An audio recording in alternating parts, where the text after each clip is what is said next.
ඩුවේන් Johnson එහෙම නැත්නම් ද රොක් කියන්නේ පර්වතයක් වගේ දැවැන්ත සිරුරක් තියෙන මිනිස්සෙක්. හැබැයි මේ වෙති 2025 අවසානයේ ඉඳන් රොක් ලෝකෙම හොල්ලන වෙනසක් කරලා තියෙනවා.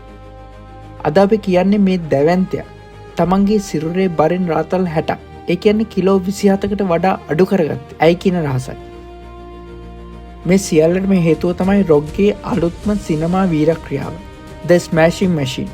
මෙහිදී රොක් රංගපාන්නේ ප්‍රසිද්ධ සටන්කරුවෙකු වන මාර්ක්ගේ චරිතය. ඒ චරිතයට රොක්ගේ අර සුපුරුදු බොඩි බිල්ඩින් පෙනුම ගැලපෙන්නේ නැහැ.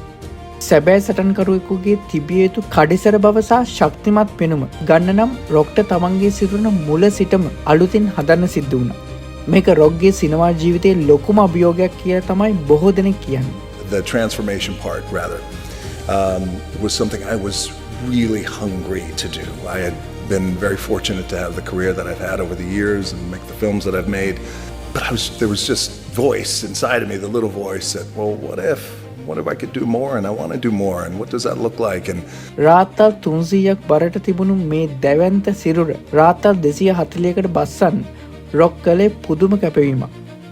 සාමාන්‍ය රොක් කරන්නේ මාරාන්තික බරයසවීම් වුණත් මේ සිනමා පටය වෙනුවෙන් ඔහු ටාගටඩ් ලෙස් හෙවි ට්‍රේනිං එහෙමත් නැත්තම් අඩු බරකින් කරන විශේෂිත පුහුණුවීම් වලට යොමු වුණා. ඒ විතරක් නෙවෙයි රොක්ගේ සුප්‍රසිද්ධ චෙස් මීල් පසක තබා ආහාර වේල ඉතා තදින් පාලනය කළා. ආහාර ප්‍රමාණය සැලකිය යුතු ලෙස අඩු කරලා මස් පිඩු හොඳින් ඉස්මතු වන සිහින් සිරුරක් ඔහු නිර්මාණය කරගත්තා. දැන් රොක් පේන්නේ කලින් වගේ බල්ක් එක නෙවෙයි. හැබැයි හරිම ශක්තිමත් ලීන් පෙනුමකට. මේකෙන් රොක් ඔප්පු කළේ එක දෙයක්. වයස අවුරුදු 50 පැන්න අදිෂ්ඨානය තියෙනවා නම් ඕනෑම වෙලාවක තමන්ගේ සිරුර තමන්ට ඕන විදියට පාලනය කරන්න පුළුවන් කියලා.